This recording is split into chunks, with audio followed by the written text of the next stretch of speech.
नमस्कार, स्वागत है आपका बिहार समाचार में। इस वीडियो में हम बात करेंगे बिहार की अब तक की सभी बड़ी खबरों के बारे में। सभी खबरें आपके काम की और सिलेक्टेड हैं। तो आज की बड़ी खबरों पर बात करने से पहले आपसे एक छोटी सी अनुरोध है कि इस वीडियो को एक प्यारा सा लाइक अवश्य कर दीजिएगा।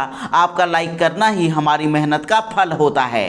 तो चलिए शुरुआत करते हैं आज की पहली बड़ी खबर से।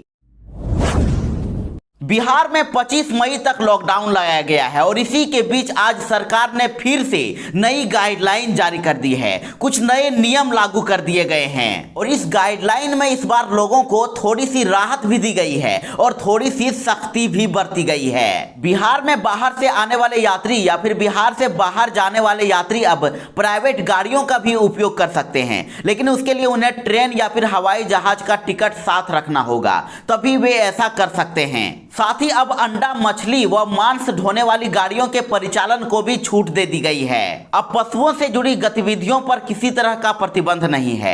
अब पशुओं की दवा की दुकान, कृत्रिम गर्भधान केंद्र भी खुले रहेंगे और पशु चिकित्सालय एवं पशु सेवा से जुड़े अन्य कर्मचारी आदि को राज्य के अंदर और दूसरे राज्य में आने जाने पर कोई रोक नहीं होगी। तो वहीं अब शादी समारोह में 50 लोगों के बजाय सिर्फ 20 लोग ही शामिल हो सकते हैं और बिहार में शहरी क्षेत्रों की दुकानों को खोलने का समय में भी कटौती की गई है। अब राज्य के शहरी इलाकों में सुबह 6 बजे से 10 बजे तक ही दुकानों को खोला जा सकता है, जबकि ग्रामीण क्षेत्रों में सुबह 8 बजे से दोपहर 12 बजे तक दुकानों को खोलने की छूट दी गई है। कोरोना के बाद अब बढ़ रहा है ब्लैक फंगस का खतरा।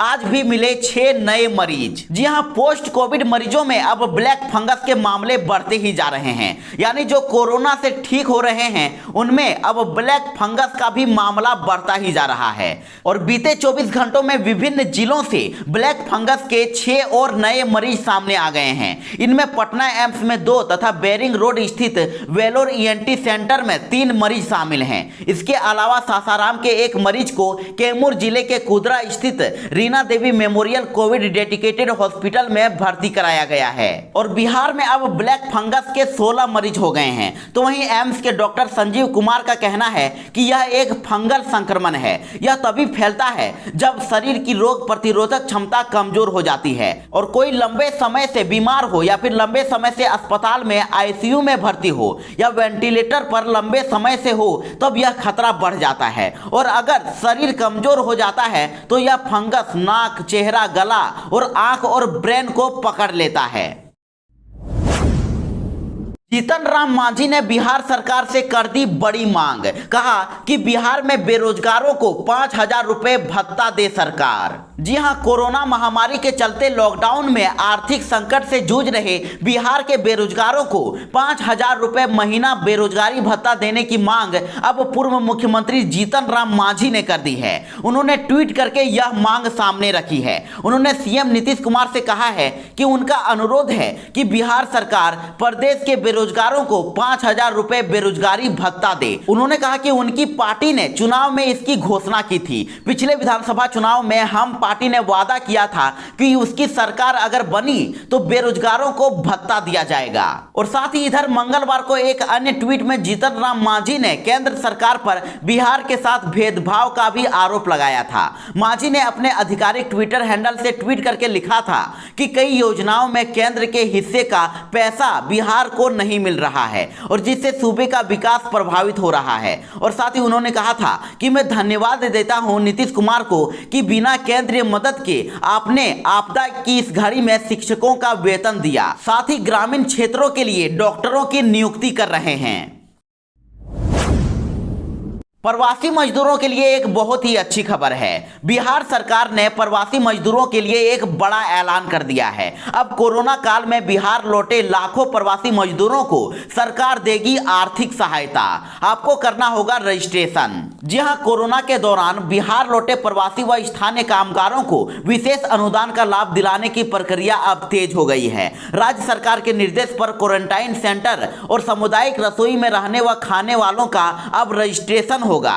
इस संबंध में विभाग ने अधिकारियों को प्रखंड स्तर पर ऑफलाइन निबंधन कराने का निर्देश दे दिया है। आपको बता दें कि पिछले साल प्रवासी मजदूरों का निबंधन ऑनलाइन किया गया था, लेकिन इस बार यह ऑफलाइन किया जा रहा है ताकि बाहर से आने वाले हर मजदूर की स्क्रीनिंग भी हो सके। तो आपको इसके लिए ऑफलाइन रजिस्ट्रेशन कराना होगा।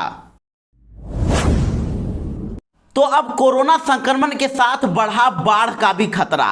पूर्व की तैयारियों में जुटी नीतीश सरकार और 26 जिलों को किया गया अलर्ट। जी हां, बड़ी खबर है कि संभावित बाढ़ को लेकर मुख्यमंत्री नीतीश कुमार के आदेश के बाद लोक स्वास्थ्य अभियंत्रण विभाग यानी पीएचईडी ने जिलों के अपने कार्यपालक अभियंताओं को विस्तृत दिशा निर्देश जारी कर दिया है और पीएचईडी ने 26 जिलों को पत्र भेजा है, जिसमें संभावित बाढ़ क्षेत्रों में पेयजल, शौचालय और स्वच्छता आदि की व्यवस्था की पूरी तैयारी पहले से ही कर लेने को कहा गया है, ताकि अगर ऐसी कोई परिस्थिति आती है तो तत्काल लोगों को सभी सुविधाएं उपलब्ध कराई जा सके।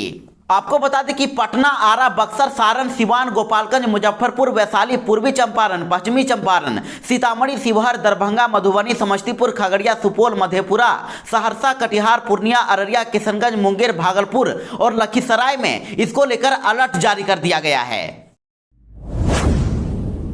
तो अब बक्सर और पटना के बाद आरा में भी गंगा नदी से मिली 3 लाशें। एक साथ 3 लाशें मिलने से मचा हड़कंप। जी हां, अब बक्सर और पटना के बाद भोजपुर जिले में गंगा नदी के किनारे सिन्हा घाट पर शुक्रवार की दोपहर लावारिस हालत में 3 शवों को बरामद किया गया है और लाश मिलने की सूचना मिलते ही जिला प्रशासन सिन्हा घाट पहुंचकर गंगा नदी से तीनों लाशों को निकाला।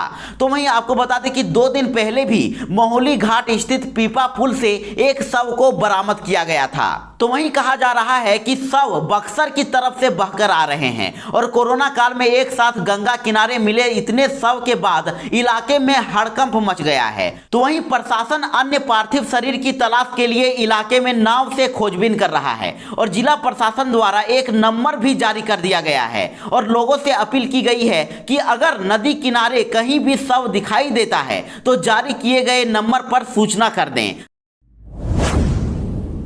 बिहार में 24 घंटों में मिले सिर्फ 7,494 कोरोना मरीज। आज दोगुने मरीज हुए स्वस्थ। एक दिन में 77 की हुई मौत। जी हां, बिहार में लॉकडाउन लगाने का काफी सकारात्मक असर दिख रहा है। कोरोना मरीजों की संख्या में भारी गिरावट दर्ज की गई है और बीते 24 घंटों में बिहार सरकार की ओर से जारी ताजा आंकड़े के मुताबिक 1,08,316 लोगों की जांच की गई है, जिसमें से मात्र 7,494 लोग ही कोरोना पॉजिटिव पाए गए हैं। तो वहीं बिहार में बीते 24 घंटों में 77 कोरोना मरीजों की जान भी चली गई है और इसके साथ ही मरने वालों की संख्या अभी तक कुल 3,670 हो गई है और साथ ही रिकवरी रेट भी बढ़कर 85.63% हो गया है और बिहार में अभी एक्टिव मरीजों की संख्या 89,563 है। तो वहीं नए मिले मरीजों में पटना में सबसे ज्यादा 967 नए कोरोना संक्रमितों की पहचान की गई है और इसके अलावा अररिया में 194, औरंगाबाद में 152, बेगूसराय में 273, दरभंगा में 115, पूर्वी चंपारण में 321, गया में 350, गोपालगंज में 387, जमुई में 157, कटिहार में 389, किशनगंज में 158, मधेपुरा में 197, मधुबनी में 220, मुंगेर में 231, किशनगंज में 291, नालंदा में 201, पूर्णिया में 441, सहरसा में 264, समस्तीपुर में 240, सारण में 201, शेखपुरा में 125, सिवान में 202, सुपौल में 268, वैशाली में 193 और पश्चिमी चंपारण में 164 नए कोरोना संक्रमितों की पहचान की गई है। गंगा नदी में मिल रहे लाशों पर अब लालू यादव ने लोगों से कर दी अपील। कहा कि यूपी बिहार के बेटों इसे बचाओ।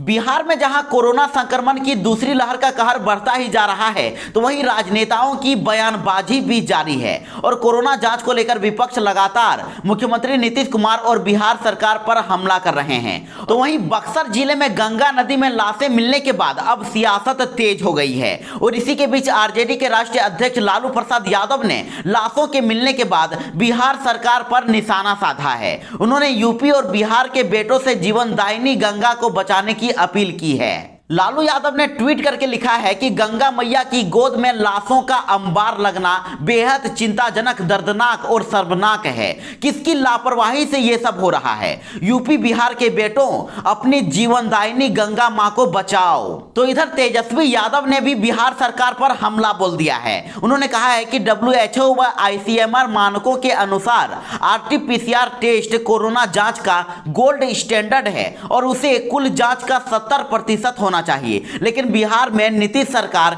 ठीक इसके विपरीत मात्र 25 से 30% RT-PCR जांच कर रही है। और कहा कि इससे भी आश्चर्यजनक तथ्य तो यह है कि पिछले माह की तुलना में 41% कटौती भी की गई है, जबकि पॉजिटिव रेट 20% है।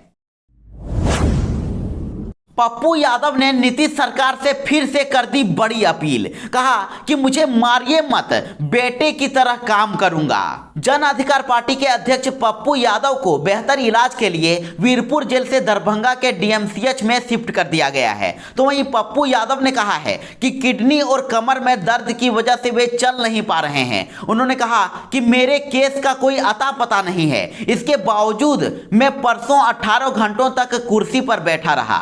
मेरी कोरोना रिपोर्ट नेगेटिव थी, लेकिन पिछले कुछ दिनों से तबीयत कुछ ठीक नहीं लग रही है। और साथ ही मुख्यमंत्री से अनुरोध करते हुए पप्पू यादव ने कहा कि मैं नीतीश कुमार से आग्रह करूंगा कि बीजेपी या किसी अन्य के दबाव में ना आए, जनता की सेवा करें। मेरा अनुरोध है कि कोरोना से मरने वाले लोगों के परिजनों को 4-4 लाख रुपए दिए जाएं और किसानों को 12,000 और मजदूरों के खाते में 6-6 हजार रुपए डाल दिए जाएं। उन्होंने मुख्यमंत्री नीतीश कुमार से कहा कि मैं बेटे की तरह काम करूंगा, इसलिए मुझे मारिए मत। उन्होंने कहा कि मैं खुद 1.5 महीने से कोरोना मरीजों को उठाते उठाते थक गया हूं। नीतीश जी, मैं आपका बहुत सम्मान करता हूं। मेरा आपसे आग्रह है कि मुझे काम करने दें। मैं हर आदमी तक खाना, दवाई और ऑक्सीजन पहुंचाऊंगा। हमारा सहयोग करिए, मारिए मत। मैं बेटे की तरह काम करूंगा।